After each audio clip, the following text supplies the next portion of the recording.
diriku ale Tuhan, Bapa tarhon hina ulimi Tuhan, suruhmu tubimi sahur turahati, lau Bapa tarholong mutu dongaki.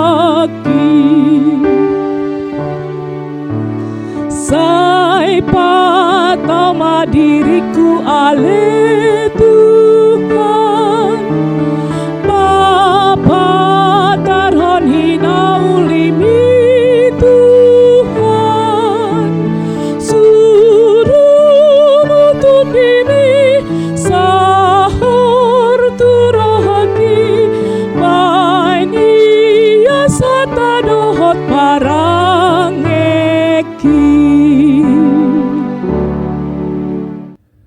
Shalom, salam jumpa kembali dengan saya Pendeta Simon Petra Sihombing. Saudaraku, sebelum kita mendengarkan kebenaran firman Tuhan melalui renungan di pagi hari ini, marilah kita terlebih dahulu berdoa.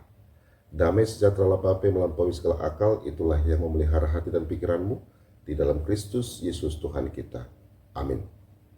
Saudaraku terkasih, firman Tuhan renungan di pagi hari ini tertulis dari Lukas 4 ayat 18 sampai dengan 19. Demikianlah firman-Nya. Roh Tuhan ada padaku oleh sebab Ia telah mengurapi aku untuk menyampaikan kabar baik kepada orang-orang miskin, dan Ia telah mengutus aku untuk memberitakan pembebasan kepada orang-orang tawanan dan penglihatan bagi orang-orang buta, untuk membebaskan orang-orang yang tertindas, untuk memberitakan tahun rahmat Tuhan telah datang. Demikianlah pembacaan firman Tuhan. Saudaraku terkasih, setiap hari kita menghadapi tantangan yang berbeda-beda. Ada hari ketika kita kuat, dan ada juga hari ketika kita lemah, letih, bahkan merasa terikat oleh masalah hidup.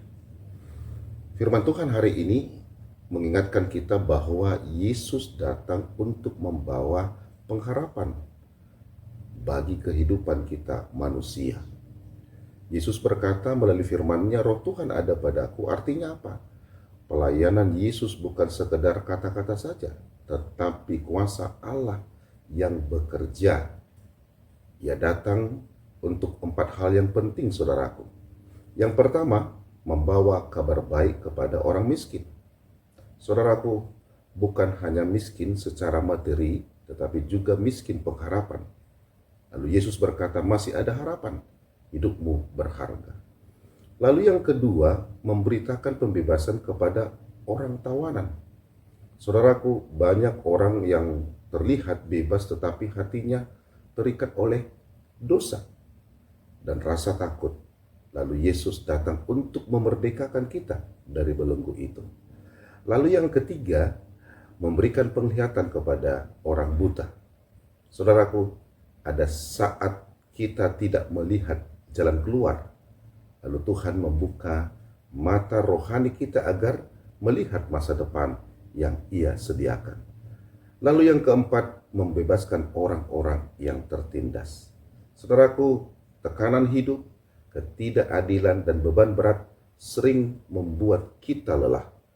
Tuhan hadir untuk mengangkat dan memulihkan kita. Lalu Yesus menutup dengan kalimat penuh pengharapan, saudaraku, memberitakan tahun rahmat Tuhan.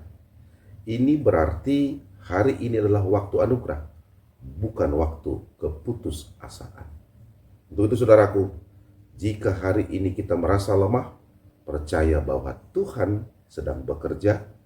Jika kita merasa terikat oleh masa lalu, Tuhan sanggup memerdekakan. Jika kita kehilangan arah, Tuhan akan membuka jalan yang baru. Untuk itu, datanglah kepada Yesus setiap hari, saudaraku. Bukan setelah hidup kita sempurna, tetapi justru saat kita membutuhkannya. Dan renungan hari ini menegaskan satu kebenaran, Yesus datang bukan hanya untuk dunia pada masa lalu, tetapi untuk hidup kita hari ini. Amin, marilah kita berdoa. Bapa dalam surga, terima kasih ya Tuhan, atas firman-Mu kami sungguh boleh merasakan bagaimana pemeliharaan Tuhan di dalam kehidupan kami. Dan Engkau senantiasa menjagai kami. Berkati kami di tengah-tengah keluarga kami, pekerjaan kami, dan pelayanan kami. Dan jikalau ada dari antara jemaat-Mu yang mengalami sakit penyakit, Tuhanlah yang memberikan kesembuhan bagi mereka. Di dalam Kristus Yesus kami berdoa mengucap syukur kepadamu. Amin. Selamat beraktivitas, tetap semangat saudaraku. Tuhan Yesus Kristus memberkati kita semua.